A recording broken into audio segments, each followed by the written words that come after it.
ठीक है। तो अभी यहाँ से स्टार्ट करेंगे हम आज। तो Admixture. फिर एडमिक्सचर्स क्या है? What are admixtures? Admixture. Sir, admixture is to helps to reduce water in workability and increase workability and strength. Sir. Okay, तो आप ऐसे बता सकते हो कि एडमिक्सचर्स आर द सब्सटेंसेस और the ingredients which are added in the concrete to increase its properties, बोलना है आपको, ठीक है। अब वो Okay, sir. Properties can be like workability, हो सकता है may be to increase the strength, water cement ratio. So this are certain properties. अब डिपेंड करेगा कि आपको कौन सा एडमिक्सचर यूज करना है, ठीक है। Okay, sir.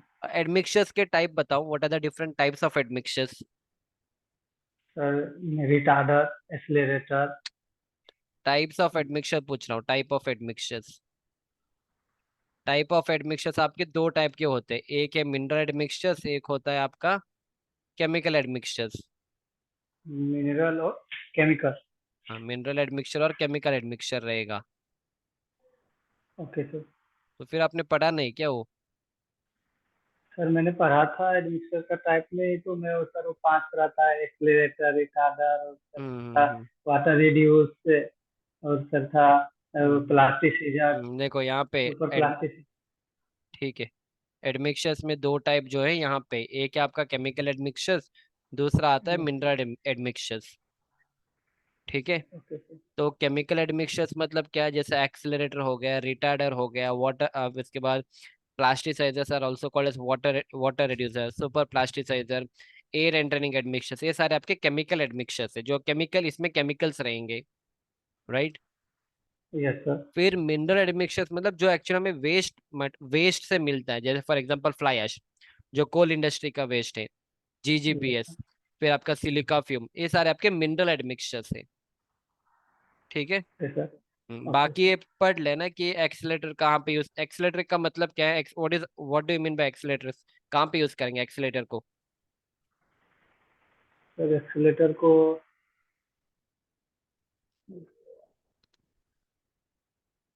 सर नहीं पता सर। हम्म।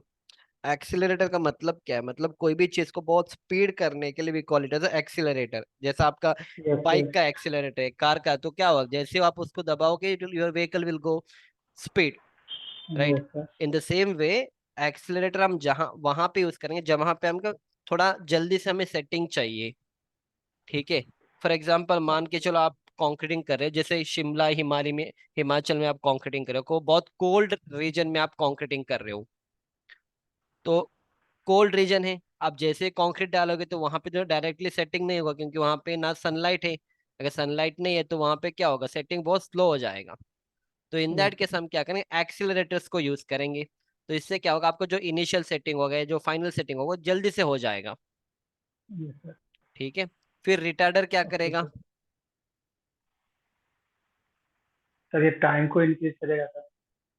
किस कौन से टाइम कंक्रीट को करने, इंक्रीज करेगा? Initial setting time sir. Initial setting को इंक्रीज करेगा, राइट। अभी किस कंडीशन में हम इसको यूज करेंगे? कंडीशन बताओ।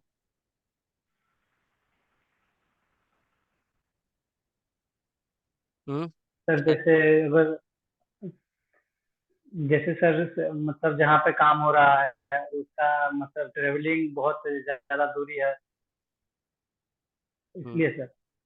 नहीं, दो तो रीजन हम है उसमें रिटार्डर यूज करने का, दो रीजन है। एक हम यूज करेंगे जहां पे मान लो अगर बहुत हॉट क्लाइमेट है, बहुत, जैसे दुबई में सब क्या होगा, टेम्परेचर 50-55 के आसपास पहुंचेगा। तो जैसे आप यस सर। कंक्रीट डाल दोगे, कंक्रीट सेट हो चुका है, तो आपके पास टाइम ही ओके नहीं सर। रहेगा उसको प्लेस करने के लिए। तो इन दैट केस हम क्या करें, रिटार्डर को यूज करेंगे, ताकि इसका इनिशियल सेटिंग थोड़ा हम इसको डिले करेंगे, एक ऑप्शन। Okay sir. दूसरी ऑप्शन है, मान के चलो आप अपने साइड पे काम कर रहे हो और कंक्रीट आएगा आपका लगभग, मान के चलो एक मतलब 30 किलोमीटर दूर से आ रहा है, जहाँ पे आपको 1 घंटा टाइम लगेगा, ठीक यस है। सर। आपका इनिशियल सेटिंग टाइम 30 मिनट है, और जैसे कंक्रीट वहां पे रेडी हो गया, आपके साइड तक पहुंचने के लिए 1 घंटा चाहिए। इसका मतलब है जैसे आधा ही डिस्टेंस पहुंच जाएगा, आपका कंक्रीट सेट हो जाएगा। तो इन दैट केस हम क्या करेंगे, रिटार्डर को डाल देंगे अपने कंक्रीट में। तो रिटार्डर से ओके क्या सर। होगा, जो अगर even though if it takes 1 hour to reach my site, जैसे मेरे साइट पे आके पहुंचेगा, मैं concrete will be in workable condition, तो वहां पे हम रिटार्डर को यूज करेंगे। Okay sir. ठीक है। Yes sir. ठीक है, फिर सेग्रीगेशन क्या है? सर सेग्रीगेशन सर, जब कंक्रीट अच्छे से पोरिंग नहीं रहेगा, जैसे सर मतलब एग्रीगेट अलग दिखेगा, पानी अलग दिखेगा, और उसका हम्म। बॉन्डिंग सही नहीं रहेगा, तो ठीक दैट इज है। Sir so segregation. The separation of the coarser particle from the lighter particle is called as segregation, simple answer. So अगर सेग्रीगेशन को रोकना है तो मैं कैसे कर दूं? किस तरह से मेरे को कंक्रीट पोर करना है? कितने हाइट तक अलाउेबल है कंक्रीट पोर करने का? Sir 1 metre. 1.5 मीटर, 1 मीटर नहीं है, 1.5 मीटर है वो। 1.5 मीटर। हम्म। फिर नॉर्मल कन्वर्शन पता है कि 1 इंच कितना होता है, ये सब पता है आपको? Yes sir, yes. ठीक है, फिर पूछूंगा नहीं, अब देख लेना कि 1 इंच कितना है। हाँ, 1 इंच आपका 25 mm आप बोल सकते हो, ठीक है। और यस उसके सर। बाद स्क्वायर मीटर से स्क्वायर फीट का कन्वर्शन पता है ना? 1 फीट आपका बारह यस इंच सर। होता है। 1 फीट मतलब यस 300 mm रहेगा। ठीक है। यस तो सर। 1 टन मतलब 100 kg रहेगा, 1 क्विंटल मतलब सॉरी 1 टन मतलब 1000 kg रहेगा, 1 क्विंटल मतलब 100 kg रहेगा। ठीक है। और ओके सर। अगर वो पूछेगा क्यूबिक मीटर से क्यूबिक फीट का कन्वर्शन, तो आपको 35.31 से मल्टीप्लाई करना पड़ेगा। ठीक है। Okay sir. बाकी 1 स्क्वायर मीटर मतलब 10.76 स्क्वायर फीट रहेगा। Yes sir. हम्म। ठीक है। यस तो सर। तो मेरे को ये बताओ अभी, different diameter of the bar बताओ जो मार्केट में अवेलेबल है। सर मार्केट में अवेलेबल है 8 mm, 10 mm, हम्म। 12 mm, हम्म। 16 mm, 25 mm, हम्म। 28 mm, 32 mm, 40 mm, बस देखो, 36 mm। 2016 के बाद आपको 20 के बाद 25 mm आएगा। 28 का बार यूजुअली अवेलेबल नहीं है मार्केट में, अगर चाहे तो मैन्युफैक्चर करके देंगे, ठीक है। ओके। 20। अ- ओके उसके सर। उसके बाद हाँ, एक जो बार है उसका लेंथ कितना आता है, एक सरिया का लेंथ कितना होता है? लेंथ, हाँ। एक सरिया का लेंथ 12 मीटर। ठीक है, फीट में बताओ, फीट में बताओ। फीट में सर, हम्म। फीट में जैसे सर 12, मतलब किसका सर, मतलब एट आ, एम एम का या 12 किसका? आपने एक बार मेरे को बताया कि 12 मीटर का है ना? Okay sir, okay sir, 40 feet sir, 40 feet. हाँ, 40 फीट होगा। और बार का मेरे को वेट कैसे फाइंड करो? अगर 10 डायमीटर का सरिया है मेरे पास, उसका वेट कैसा है, वेट कैसे निकालोगे? D square by sir 162। 6.5, हाँ ठीक है। तो याद रखना कि 8 का 0 वो क्या यूनिट केस में आता है बताओ? आपने कहा कि चलो 8 mm का कितना वेट आएगा, मान के चलो it it comes out to be 0.39। Unit क्या है उसका? यूनिट हाँ, 0.39 क्या है? केजी है, टन है, क्या है? Sir, KG per metre. KG per metre का मतलब क्या है? कि अगर मैं 8 mm का एक सरिया लूंगा, अगर मैं 8 mm का एक सरिया लूंगा जो सिर्फ 1 मीटर का लेंथ है, तो उसका वेट आएगा मेरे पास 0.39, है ना? वो 0.39। ये सिर्फ आपका केजी पर मीटर का है। अगर आपके पास 12 मीटर का बार है तो क्या करोगे? 12 × 0.39 करो तो टोटल वेट आएगा आपका 12 मीटर का बार का। ठीक है। Okay sir. हाँ। Okay sir. तो यूनिट आपको याद रखना है कि वो केजी पर मीटर है, that is KG per metre. ठीक है। और टाइप्स ऑफ स्लैब्स बताओ। Sir two two types of slab sir, one way hmm. Slab और two way. One way slab क्या है? Sir one way slab have the bends only one direction, the सही slab name बताओ, one way slab. क्या क्या है, क्या है? सर वन वे स्लैब है sir, one way slab bends only one direction, क्या इसका नेम। डेंस मतलब क्या है? Sir one direction bend. Length? नहीं सर, सर मतलब मैं डिफिनेशन उसमें ऐसा लिखा हुआ था कि one way slab bends only one direction at band, the slab हाँ। Name one way hmm, slab. ठीक है, सर हाँ। Two way slab have the bend both the direction, the slab name two way slab. ठीक है, next definition बताओ।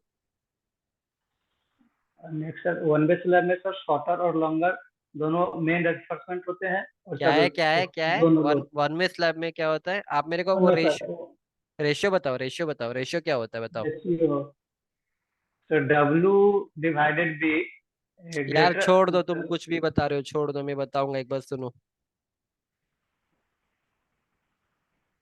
देख लो यहाँ पे, अगर कोई भी पूछेगा कि मेरे को वन वे और टू वे स्लैब का डिफरेंस बताओ, फर्स्ट बताओ कि अगर एल वाई मतलब लॉन्गर स्पैन, ठीक है, अगर ये मेरा स्लैब है, यस सर। ठीक है, ये मेरा वन वे स्लैब है, ठीक है, और ये मेरा एल वाई है, और ये मेरा एल एक्स है। अगर L Y by L X, that is L Y मतलब लॉन्गर स्पैन, एल एक्स मतलब शॉर्टर स्पैन, ठीक है, if the yes ratio of longer span to the ratio of shorter span, if it is greater than two, then it is a one way slab. Yes अब two way slab के लिए मेरा two way slab है, if the ratio of the longer span, that is Ly, to the ratio of the shorter span Lx, if it is less or equal to 2, then it is called as two-way slab. Okay sir. अभी जितने भी YouTube के video से, जितने भी Google में जाके देखोगे, किसी से पूछोगे, उनको डेफिनेशन पता नहीं, वो लोग क्या करेंगे कि Ly/Lx अगर वो ग्रेटर और इक्वल टू 2 होगा, वो तो to way one way slab बताए, वो रॉन्ग डेफिनेशन है, ठीक है।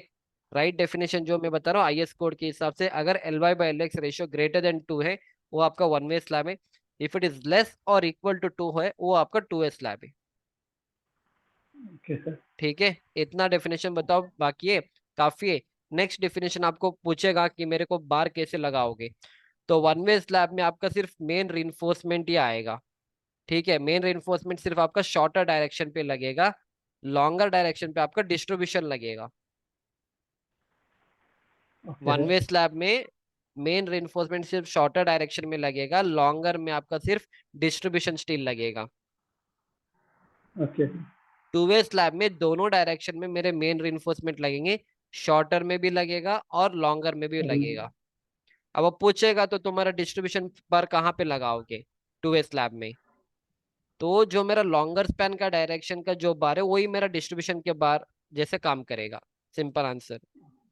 Okay sir. अब डिस्ट्रीब्यूशन बार का क्या काम है, मेन बार तो आपका लोड लेगा, ठीक है, जैसे अगर स्लैब है मेरा, अगर वो बेंड होगा, बेंड को रोकने के लिए मेरा मेन रिइंफोर्समेंट काम करेगा, तो शॉर्ट, तो लॉन्गर डायरेक्शन में जो मतलब जो डिस्ट्रीब्यूशन बार आप डालते हो, वो क्या काम करेगा, डिस्ट्रीब्यूशन बार आपका यूजुअली थर्मल क्रैक्स जो आते हैं, ठीक है, जो श्रिंकेज क्रैक्स आते हैं, वो सब रेजिस्ट करेगा आपका डिस्ट्रीब्यूशन स्टील, ठीक है।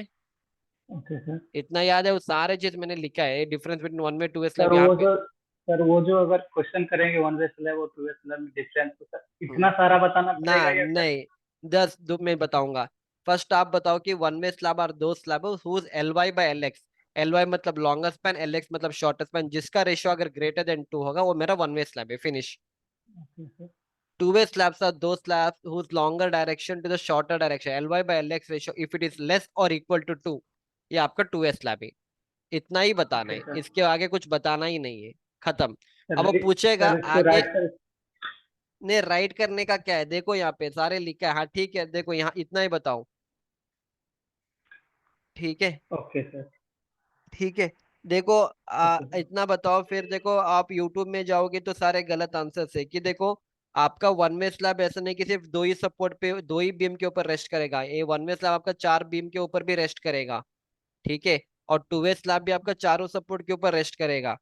अगर आपके स्लैब चारों सपोर्ट के ऊपर रेस्ट करेगा, और अगर मेरे को L Y by L X ratio अगर ग्रेटर देन 2 होगा, तब ये मेरा वन वे स्लैब रहेगा, ओके सर। ठीक है।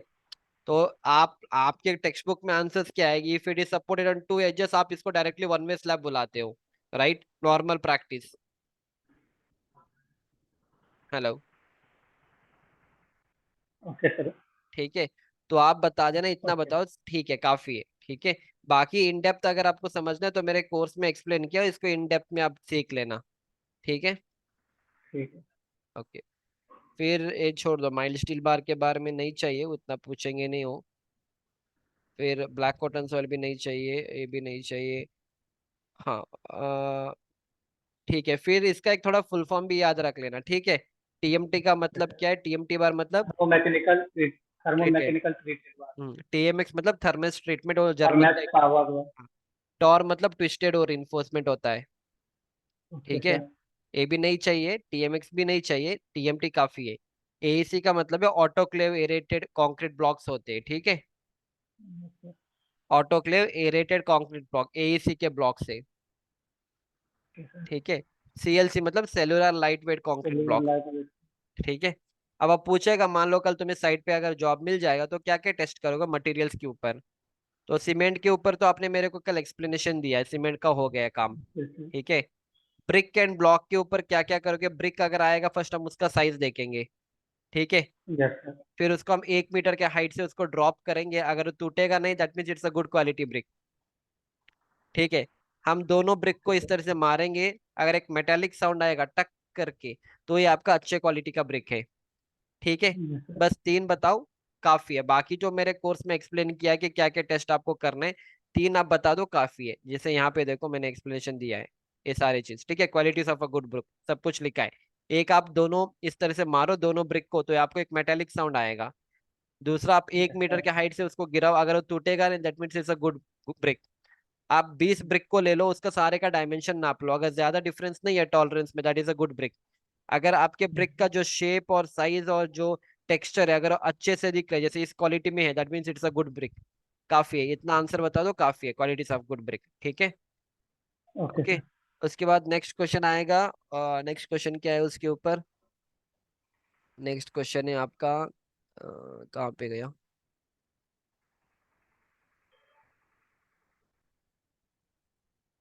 हाँ। तो ब्रिक्स का हो गया, ब्लॉक का भी सेम है। स्टील का क्या टेस्ट होगा? स्टील का हम क्या करेंगे यूजुअली, स्टील अगर साइड पे आएगा उसका हम कार्बन कंटेंट चेक करेंगे। ठीक है। Carbon content. Carbon content. ठीक है। Okay sir. ओके, बस बाकी बाकी हम उसका यील्ड स्ट्रेस, अगर आपके साइड पे आ गए Fe 500 का स्टील, तो 500 इसका यील्ड स्ट्रेस रहेगा न्यूटन पर एमएम स्क्वायर।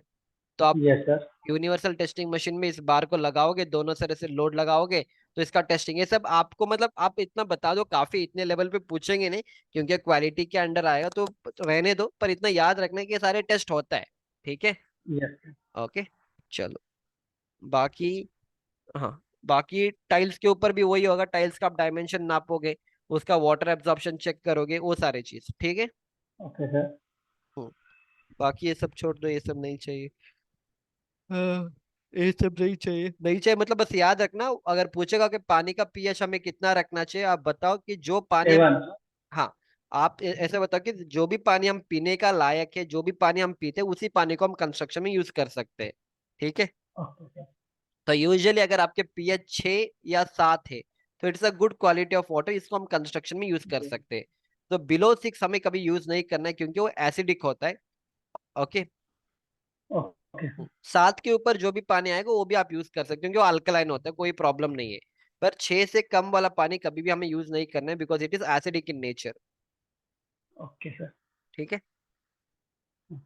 6 या 7, 7 लिखा है यहाँ पे, 7 कोई बात नहीं। हाँ, फाइन एग्रीगेट और कोर्स एग्रीगेट मतलब क्या है? सर फाइन एग्रीगेट मतलब सैंड, कोर्स एग्रीगेट मतलब सर ठीक है, गिट्टी मतलब डेफिनेशन कंक्रीट। बताओ, डेफिनेशन बताओ। सर फाइन एग्रीगेट का डेफिनेशन। हाँ,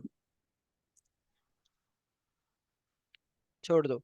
the aggregate which passes through a 4.75 mm sieve is called as fine aggregate. Okay sir. ठीक है। सर एंड, ये क्योंकि मुझे वही सर फाइन एग्रीगेट का वो साइज मालूम था कि 4.775, तो सर हाँ मुझे समझ नहीं आया कि इसे कैसे बताऊं। हाँ, the aggregate which passes through 4.75 mm sieve is called as fine aggregate, and the fine aggregate aggregate. which does not pass through 4.75 mm or retained on 4.75 mm sleeves are called as coarse aggregate. ठीक है। Yes sir. ठीक है। बस इतना काफी है explanation, अगर पूछेगा तो बता देना। फिर वो पूछेगा कि आपको कंस्ट्रक्शन में कौन से टाइप के एग्रीगेट्स को यूज करना है, मतलब कोर्स एग्रीगेट में एक आपका स्मूथ आएगा। ठीक है। फिर आपका रफ यस सर। आएगा, राउंडेड आएगा, एंगुलर आएगा, तो बताओ कभी भी हमें कंस्ट्रक्शन में एंगुलर का यूज करना है। एंगुलर यूज करना चाहिए। और पूछेगा क्यों, तो क्या बोलोगे? का शेप सर। एंगुलर में क्या होगा आपका जो टेक्सचर, या एंगुलर में क्या होगा, जो टेक्सचर है ना, थोड़ा रफ रहेगा। अगर ये यस टेक्सचर सर। रफ रहेगा इसका मतलब है यहाँ पे फ्रिक्शन ज्यादा है। अगर फ्रिक्शन ज्यादा है तो हमें बॉन्डिंग अच्छे से मिल जाएंगे। ठीक है। Okay sir. क्या बताओ कि कोर्स एंगुलर एग्रीगेट में इस दिन क्योंकि यहाँ पे बहुत फ्रिक्शन सारे ज्यादा है। एंग, हाँ एग्जैक्टली, दो एग्रीगेट के यस बीच में सर। फ्रिक्शन ज्यादा है। अगर फ्रिक्शन ज्यादा है तो उसमें बॉन्डिंग अच्छा तो रहेगा, बॉन्डिंग दैट अच्छी दैट होंगे। इज वाई हम एंगुलर एग्रीगेट को यूज करेंगे। तो स्मूथ एग्रीगेट में प्रॉब्लम क्या है? स्मूथ एग्रीगेट के क्योंकि वो सरफेस ही स्मूथ है, तो फ्रिक्शन कम यस रहेगा। सर, उसमें अगर फ्रिक्शन फ्रिक्शन कम कम रहेगा, रहेगा तो वहां पे बॉन्डिंग वहां पे क्या बॉन्डिंग होगा। अच्छे से नहीं होगा। हाँ। अब वो पूछेगा एक और कुछ, मतलब पूछेगा नहीं, मान लो उसने पूछ लिया, पर आपका जो एंगुलर एग्रीगेट है ना उसमें वर्केबिलिटी कम होगा क्योंकि फ्रिक्शन ज्यादा है ना। अगर फ्रिक्शन ओके ज्यादा है सर। तो ज्यादा आपका जो सीमेंट का पेस्ट है वो कवर करने में ही जाएगा फ्रिक्शन में। तो यस कोई सर। प्रॉब्लम नहीं, अगर वर्केबिलिटी कम होगा हम वाटर सीमेंट रेशियो को थोड़ा बढ़ाएंगे, नहीं तो हम एडमिक्सचर्स को ऐड करेंगे, तो वर्केबिलिटी का प्रॉब्लम नहीं है हमें। हमें स्ट्रेंथ इंपॉर्टेंट है, वर्केबिलिटी हम प्लास्टिसाइजर को यूज करके भी हम वर्केबिलिटी को इंक्रीज कर सकते हैं। ठीक है। Okay sir. ओके। चलो, फिर फाइन एग्रीगेट हो गया। प्रॉपर्टीज ऑफ सैंड सब नहीं चाहिए, मैंने कोर्स में एक्सप्लेन किया। वो पूछेगा व्हाट इज वर्केबिलिटी, वर्केबिलिटी क्या होता वर्केबिलिटी सर। है। वर्केबिलिटी से ease which with the concrete can be mixed, transported and placed is called as workability। मतलब जो भी चीज आप बहुत आसान तरीके से बना सकते हो, अगर फॉर एग्जांपल मैंने आपको एक्सप्लेनेशन दिया था एक्लेयर्स चॉकलेट और फ्रूटियाला चॉकलेट का, ठीक है, पढ़ा आपने, देखा था ये वर्केबिलिटी। यस सर, देखे थे। Workability is a property of freshly mix concrete, ये सब छोड़ दो, इधर नहीं चाहिए। इट इज अ ईज, आप क्या बताओ, it is a ease, E A S, it is a ease by which the concrete can be mix. Mix करने में आपको फर्स्ट आप क्या करते हो, कभी भी कंक्रीट मिक्स करोगे, मिक्स यस करने सर। के बाद नेक्स्ट क्या करोगे, आप ट्रांसपोर्टेशन करोगे, ट्रांसपोर्टेशन यस करने के सर। बाद आप फिर प्लेसिंग करोगे। ठीक है। Yes sir. जब मैं तीनों काम करूंगा, जब मैं मिक्सिंग करूंगा, जब मैं ट्रांसपोर्टेशन करूंगा, जब मैं प्लेसिंग करूंगा, ओके। तो मेरे को बहुत इजी आसान फील होना चाहिए। That is called as workability. तो कोई भी पूछेगा बताओ, it is a ease which with the concrete can be mixed, transported and placed, is called next as, and पहले is called as workability. Workability. ठीक है। और अब पूछेगा ज्यादा तो बता देना कि सर अगर मेरे को कोई भी काम करना है तो मेरे को कंक्रीट को आसानी तरीके से प्लेसिंग करना है जिसमें लेबर को ज्यादा परेशानी नहीं होना चाहिए। ओके ठीक है। सर। बाकी मैंने आपको ये एक्लेयर्स और फ्रूटेला का एग्जांपल दिया है, अगर आप एक्लेयर्स चॉकलेट खाओगे तो आपको विद इन 10 सेकेंड के अंदर आप उसको चबा के अंदर ले सकते हो। आपको आपका जो ओके। दांत है उसमें उसको ज्यादा एनर्जी लगाने की जरूरत नहीं, वहां पे कम आपको एनर्जी लगाना है। अगर वही मैं फ्रूटेला चॉकलेट दे दूंगा तो आपको लगभग 15 20 25 सेकंड लगेगा इसको चबा के अंदर लेने में। इसका मतलब है यहाँ पे आपका काम बढ़ रहा है, ये आसान तरीके से यस तो आप सर। अंदर नहीं ले रहे। In the same way concrete भी वैसा ही रहेगा, so that is called as workability. ठीक है। Okay sir. फिर स्लम टेस्ट कैसे करोगे, पता है ना स्लम टेस्ट। Yes sir. तो बता देना स्लम कैसे कैसे करोगे, आप कौन लोगे, उसमें कंक्रीट डाल दोगे, 4 लेयर में भरोगे, हर बार 25 का डैम्पिंग करोगे, फिर उसको निकालेंगे, यस सर। और जो निकालेंगे फिर हम उसका रीडिंग लेंगे। ठीक है। अब वो पूछेगा टाइप्स ऑफ स्लम बताओ, तो टाइप्स ऑफ स्लम में 4 टाइप्स के स्लम्स होते हैं। एक होता है आपका ट्रू स्लम, जो हमें यूजुअली ट्रू स्लम यस पे सर। मिलना है। फिर आता है शेयर स्लम, फिर आता है आपका कोलैप्स, फिर आता है zero slum. Zero slum zero का सर। मतलब ये नहीं कि इसमें पानी नहीं है, पानी तो है, पर इसमें इतना कम पानी है कि उसमें कोई सब्सिडेंस नहीं हो रहा है। Okay sir. ठीक है। ठीक है। सर एक्चुअली सर कलम टेस्ट का जो सर जो कितना आना चाहिए सर टेस्ट देखो वो करने डिपेंड करेगा आप किस मट्टी, आप कौन सा एलिमेंट का कर रहे हो। तो जब हम मिक्स डिजाइन करेंगे तो मिक्स डिजाइन में हम फर्स्ट एज्यूम करेंगे कि हमें 80 या 100 mm का स्लम चाहिए, बेस्ड ऑन दैट हम इसका एग्जीक्यूशन करेंगे। फॉर एग्जांपल देखो यहाँ पे सारे स्लम वैल्यू दिया है, अगर आप देखोगे अलग अलग एलिमेंट है, तो अगर आप में। Okay in situ sir. Pile tremie concreting सब करोगे तो यहाँ पे वाई वेरी हाई लिखा है। तो यूजुअली क्या होता है, यूजुअली हमें एक 100 mm का स्लम तो नॉर्मल स्ट्रक्चर में हम रखेंगे, 80 to 100 mm। अगर आपका पंपेबल कंक्रीट है, पंपेबल मतलब जो ट्रांजिट मिक्सर में आएगा, पंप से आप कंक्रीट ऊपर लेके जाओगे ना, तो वहां पे सब आपको एटलीस्ट 120 mm का स्लम चाहिए, नहीं तो अगर स्लम कम है तो आपका कंक्रीट ऊपर जाएगा ही नहीं। Okay sir. ठीक है। पर अगेन डिपेंड करेगा, अगर आप कल रोड का वर्क करोगे तो रोड में आपको ज्यादा स्लम की जरूरत नहीं है, तो रोड में हम 25 से 50 के आसपास, जैसे मास कंक्रीटिंग है, ठीक है, तो वहां पे हम ओके 25 से 50 mm के आसपास रख सकते हैं स्लम। पर सर। नॉर्मल आरसीसी स्ट्रक्चर में आप मान के चलो 80 से 100 तो वैसे भी चाहिए हमें। और अगर पंपेबल कंक्रीट तो मिनिमम 120 mm तो एट एनी कॉस्ट हमें चाहिए, ना तो कंक्रीट आपको ऊपर नहीं जाएगा तो जाम हो जाएगा आपका पंप में। ठीक है। Okay sir. Okay sir. Market rate मैंने कल समझा दिया था आपको, एक बार देख लेना मार्केट का रेट। ओके ठीक है। सर। ओके बाकी सर। बाकी ब्रिक वर्क का हमने देख लिया, ब्रिक वर्क का साइज याद रखना, ठीक है, कितने कितने है, मॉड्यूलर ओके सर। ब्रिक और अपने ये वाला nominal size. Okay sir. Okay. बाकी कैलकुलेशन करना पता है, चलो आया नहीं वो आगे हम देखेंगे कैलकुलेशन। ठीक है, बाकी ये सब नहीं चाहिए, ये सब नहीं चाहिए ब्रिक वर्क का। और बॉन्ड्स थोड़ा याद रखना कि क्या क्या बॉन्ड होते हैं, ठीक है। एक स्ट्रेचर बॉन्ड, इंग्लिश बॉन्ड और फ्लेमिश बॉन्ड। ठीक है। Okay sir. हाँ। बाकी ये छोड़ दो, लोड आपको पता है कि लोड कैसे पास होते हैं। स्लैब के ऊपर फर्स्ट लोड आता है, स्लैब यस से सर, आपके उसके बाद बीम, बीम, कॉलम, कॉलम से बीम से फुटिंग। कॉलम, कॉलम से आर। ठीक है। कोड बुक इतना तो नहीं चाहिए, एटलीस्ट 3 4 कोड बुक तो याद रखना। IS 456 2000 किसके लिए यूज करेंगे? Plain and reinforce cement concrete के प्लेन लिए। है reinforcement concrete। ठीक है। फिर फिर आपका ये वाला कोड बुक भी याद रखना, मिक्स डिजाइन के लिए कौन सा है? 10262। मैंने यहाँ पे लिखा नहीं, मिक्स डिजाइन के लिए 10262 है।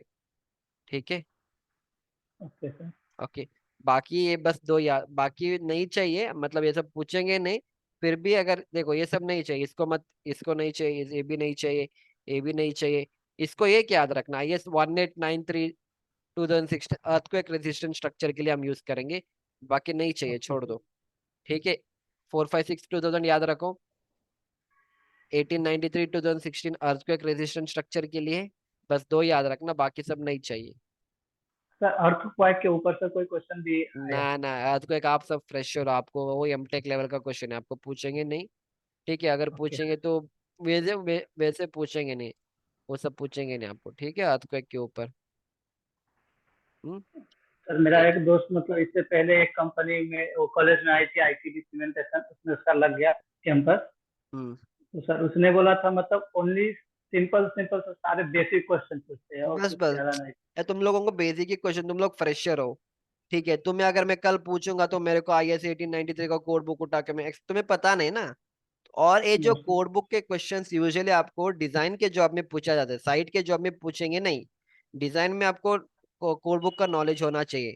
साइट में अभी जितना आप आंसर दे रहे हो that is important, other than that आपको क्वांटिटी एस्टिमेशन BBS सब करना आना चाहिए। साइट पे हमें इसी का काम रहेगा, इससे ज्यादा कुछ पूछेंगे नहीं वो। ठीक है। ओके। हम्म। फिर और सिंगलर, सर। हाँ, सिंगलर इन्फोर्स और डबलर इन्फो सेक्शन पता है ना? Yes sir. बताओ सिंगलर इन्फो सेक्शन क्या होता है? Sir singly reinforcement are those beams sir, singly reinforcement sir मतलब वो मतलब सिर्फ ओनली, यार क्या कहते हैं सर? सिंगलर इन्फो sections are those sections yes where the sir, जिसमें reinforcement सर is। सिर्फ only tension, hmm. Tension provided in tension singly reinforcement sir. सही और बताना पड़ेगा आपको, वर्ड सही लगाना पड़ेगा।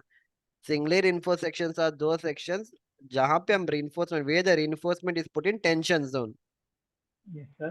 For example, if it is a simply supported, tension will be below the neutral axis, तो हम नीचे प्रोवाइड करेंगे। Suppose if it is a cantilever beam, tension is above the neutral axis, तो हम ऊपर स्टील को प्रोवाइड करेंगे। Yes sir. ठीक है, बस इतना बताओ। ओके। अब एक क्वेश्चन पूछ सकते हैं कि तुम कैंटिलीवर बीम में, अगर वो पूछेगा कैंटिलीवर बीम में स्टील को कहाँ पे लगाओगी, तो बताओ कैंटिलीवर बीम में हम स्टील को न्यूट्रल एक्सिस के ऊपर लगाएंगे, तो आप बता सकते हो कि न्यूट्रल एक्सिस हम स्टील लगाएंगे ऊपर की तरफ। ठीक है। Okay sir. कैंटी वो पूछेगा कैंटिलीवर बीम या कैंटिलीवर स्लैब, कहीं पे भी पूछेगा, कैंटिलीवर का वर्ड आएगा तो कभी भी रीइंफोर्समेंट आपका न्यूट्रल एक्सिस के ऊपर लगेगा। अगर ये आपका अगर बीम है, column. If this is yes your sir. Beam, तो आपका रीइंफोर्समेंट लगेगा सिर्फ ऊपर की तरफ, इस तरह से ऊपर की तरफ आएगा। ठीक है। अब वो पूछेगा ओके सर। क्यों, तो बताओ क्योंकि, क्योंकि सर ये मेरा कैंटिलीवर बीम है, जब कैंटिलीवर का बीम के ऊपर लोड आएगा तो मैक्सिमम बेंडिंग मोमेंट, सॉरी, ये आपका हाँ, अगर एक कैंटिलीवर बीम है तो इसका बेंडिंग इस तरह से होगा, पूरा ऊपर है, टेंशन में ही रहेगा सर। ठीक है। Okay sir. हाँ, तो दैट इज वाई हम रिइंफोर्समेंट को ऊपर प्रोवाइड करेंगे। ओके।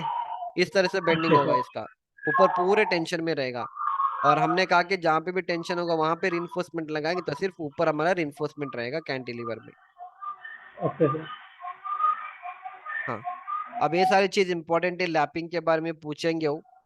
ठीक है। और भी बहुत सारे क्वेश्चन हैं। ठीक है। कल एक लास्ट दिन है ना आपके पास?